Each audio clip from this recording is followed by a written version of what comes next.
Welcome to our presentation on the TUI Group, the largest travel and tourism company in the world. We hope that throughout this presentation, you will discover your smile. So, how are TUI the largest travel and tourism company in the world?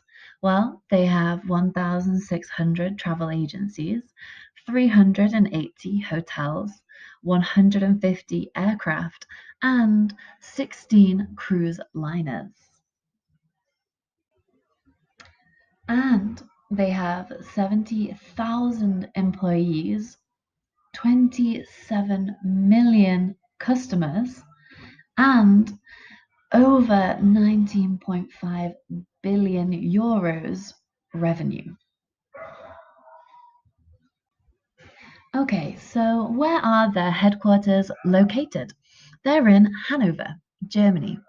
But their customers are not only from Germany, they're from all over Europe, including the United Kingdom, France, Switzerland, and even Denmark. And where do these customers go to? They have destinations all over the world. In the Caribbean, you can go to Aruba, Barbados, Cuba. In Asia, you can go to Japan, Thailand, Indonesia. And in Africa, Egypt, Kenya, or South Africa.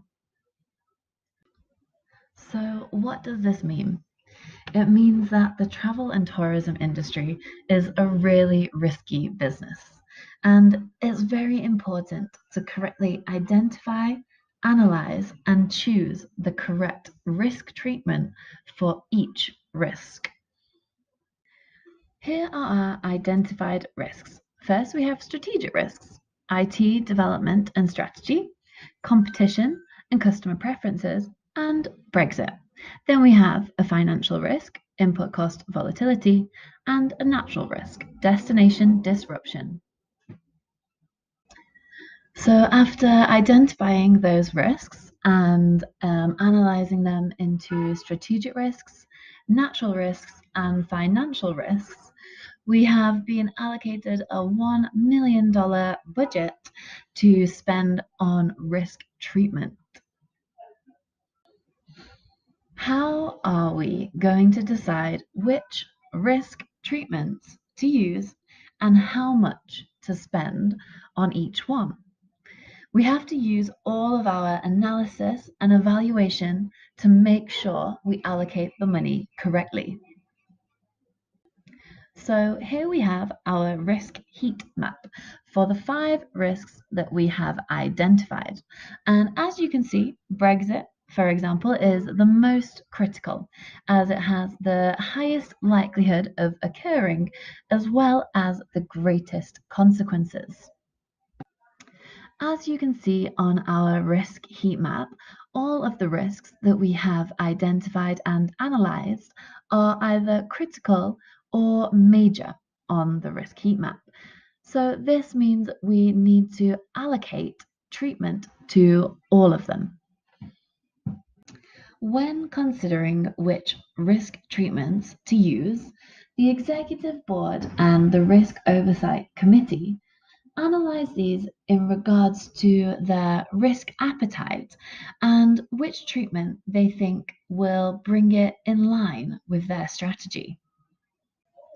There are many different risk treatments that you can choose, and these can either be pre or post loss, and either retention, including risk finance or risk control, or with risk transfer. Okay, so let's start with the strategic risks. And the first one is Brexit. So our source is political, and the causes are the UK is exiting the EU and change in regulations. Brexit has many consequences. For example, the macroeconomic, the input risk volatility, depreciation of sterling, access to EU airspace, status of workers, and visa requirements. And as earlier said, the impact is high and the likelihood is high. So what are our suggested treatments? So for risk control, pre-loss, loss prevention, we want to spend $200,000. And this will be on a Brexit steering committee, lobby the UK and EU ministers, and special agreement for aviation. We also want to use a risk finance treatment of $25,000. And this will be for a plan for a hard exit agreement, any unexpected consequences, and to coordinate suitable mitigation strategies. Another of our strategic risks is IT development and strategy. The sources would be technology and planning, and the causes would be technical vulnerabilities in the system as well as lack of improvements.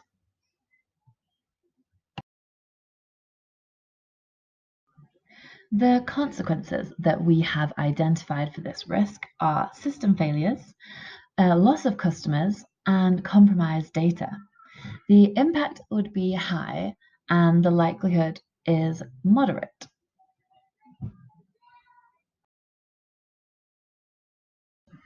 For IT development and strategy, we would allocate $150,000 of our budget into risk control. Risk control would go into research and development, continuity plans and regular testing, as well as continued improvement in quality and to efficiently adopt new technology. So we think by investing in these prevention strategies, it can help lower this particular risk. Our final strategic risk is competition and customer preferences. So the source would be industry changes and competitors, and the causes would be lack of innovation, customer tastes evolving, and TUI having a slow response. What are the consequences for this risk? Well, there's a decline of turnover and a decline of market share, as well as a decline in profitability. This means the impact is moderate as well as the likelihood being moderate. What are our risk treatment recommendations for this risk? Well, we would go for risk control, pre-loss, loss prevention, and spend $200,000 of our budget. And this would go into research and development, as well as listening to the customer's desires, keeping really good supplier relationships, and making sure that all of the web technology is completely up to date. Our next strategic risk is input risk volatility. The sources are economic and financial, and the causes could be mismanagement of the volatility of exchange rates and fuel prices, having the hedging policy be too rigid, and change in macroeconomic conditions. And what are the consequences to this risk? Well, there'd be increased costs, margin erosion, not achieving profit targets, inability to respond to competitive pricing pressures, and the market position. The impact is moderate and the likelihood is high. Our first treatment for input cost volatility is risk finance pre-loss funded, and we want to spend $100,000 of our budget on appropriate hedging cover using derivative financial instruments, and we would want to use a funded self-insurance captive, as these are suitable for losses that are both lower in severity and high frequency. Our second risk treatment for input cost volatility is risk control, using $50,000 of our budget. And this would be on commodity options and swaps, tracking of exchange rates and fuel markets, and forward and future contracts. Now, let's have a look at our natural risk, and this is destination disruption. The source can be geopolitical, economical, or natural, and the causes can be localized incidents, natural catastrophes, wars, and terrorism. And what are the consequences of this risk? Well, there will be operational disruption, cancellations, reputation, cuts in profits, and potential of human life. So the impact is high, however, the likelihood is moderate. Our treatment options for destination disruption would consist of risk control, both pre-loss and post-loss, loss prevention and reduction, and spend $25,000. So the pre-loss would be health and safety standards and ensure the Foreign Office advice is up to date. And our post-loss risk control for destination disruption would be backup destination plans and crisis evacuation plans in case something does happen.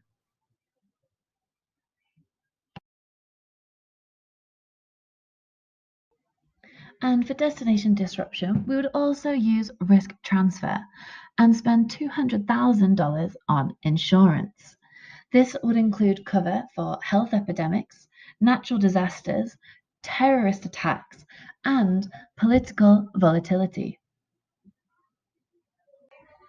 We also want to reward the risk champion community within TUI. This would be by offering a $10,000 bonus for 5 risk champions. This would be a treatment of risk finance. So, what does this mean for the risk champion community? It means they are motivated and encouraged to identify risks, which could lead to the early detection and potentially lowering their impact.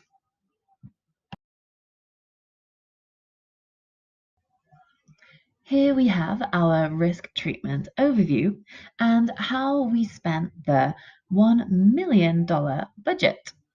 First, we have Brexit, where we spent $200,000 on risk control and $25,000 on risk finance. Then we have IT development and strategy, where we allocated $150,000 on risk control. Then competition and customer preference, our third strategic risk, we allocated $200,000 on risk control. Then we have input risk volatility, our financial risk, where we spent $100,000 on risk finance and $50,000 on risk control. Then we have our natural risk, which is destination disruption, where we spent $25,000 on risk control and $200,000 on risk transfer. We then spent our last $50,000 of the budget on the risk champion community through risk finance to hopefully aid in the early detection of risks.